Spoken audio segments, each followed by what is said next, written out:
Pati Danalaya dari kerajaan Pajajaran diutus oleh Raja Prabu Siliwangi untuk menemui seorang ulama di Cirebon bernama Syekh Datu Kafi.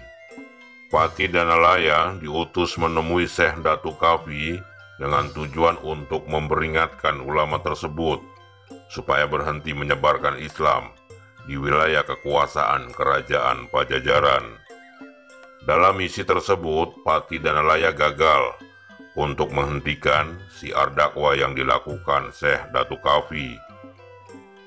Tentu Pati Danalaya menjadi kebingungan dan serba salah kalau ia tak berhasil mencegah ulama itu untuk berhenti menyebarkan agama Islam. Maka ia pasti akan dihukum oleh Prabu Siliwangi. Tapi di lain sisi, ia pun tak tega untuk memaksa kehendaknya dengan menggunakan kekerasan karena ulama itu begitu sopan kepadanya. Di tengah-tengah kebingungan hatinya, Pati Danalaya pun memutuskan untuk menolak dengan halus tawaran ulama tersebut untuk memeluk agama Islam dan berniat untuk semedi di tengah hutan.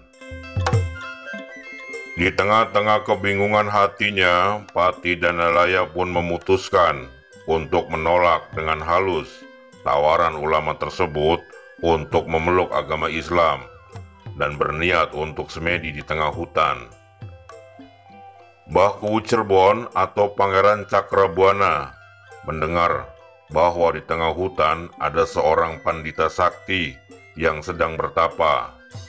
Kuwu Cirebon yang sebelumnya telah menyamar dengan mengganti nama menjadi Ki Gemu mendatangi sang pandita sakti itu dengan maksud untuk mengislamkan pandita Hindu tersebut. Ada apa dan siapa gerangan Kisanak ini hingga mengganggu semediku? Tanya Ki Pati Danalaya. Namaku Ki Gemu.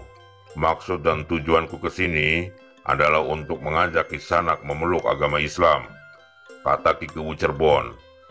Kalau seandainya aku menolak, apa yang akan Kisanak lakukan? Kalau menolak, silakan Kisanak untuk meninggalkan tempat ini, karena ini adalah daerah Islam, tandas Ki Gemu. Karena merasa tersinggung, akhirnya Pati Danalaya pun menyerang Ki Gemu, dan pertarungan pun tak terelakkan lagi.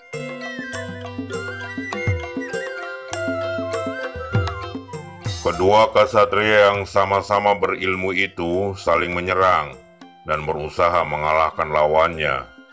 Setelah beberapa lama, akhirnya Pati Danalaya harus mengakui kehebatan Ki Gemu dan bersedia untuk meninggalkan tempat itu, karena beliau tetap tak mau masuk agama Islam.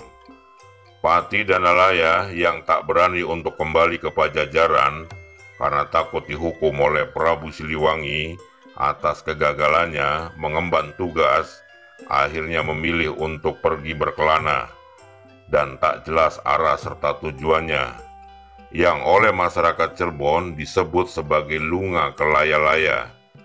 Dari kata kelaya-laya itulah kemudian tempat semedi Pati Danalaya pun dibuka menjadi sebuah pedukuhan atau desa dengan nama Kelayan. Rentetan cerita di atas menurut filologi Cirebon, Opan Sapari Hasim. Saya belum bisa menyimpulkan kalau cerita tersebut adalah bagian dari sebuah sejarah. Dalam seminar Festival Desa Kelayan ketiga yang bertema Babat Desa Kelayan melurusaken ingkang sejare-jare, Opan Sapari Hasim menyayangkan sebuah desa yang dekat dengan pusat pemerintahan dan penyebaran agama Islam tidak memiliki sejarah dan tidak ada satu naskah pun yang dipegang oleh masyarakat setempat. Ada sebagian masyarakat yang meyakini bahwa Ki Gede Kelayan berada di Demak, Jawa Tengah, tepatnya di Kampung Bungo, yang bernama Ki Sabdo Dadi. Hal tersebut disampaikan oleh Haji Naidinamu, salah satu tokoh desa Kelayan yang sekaligus menjadi narasumber lokal pada acara seminar bedah sejarah desa Kelayan yang diadakan oleh pemuda penggerak Desa Kelayan pada tanggal 25 Desember 2020. Tanggapan Opan Sapari terkait asumsi tersebut sangat logis, tapi bisa jadi Ki Gemulah Ki Gede Kelayan yang sebenarnya.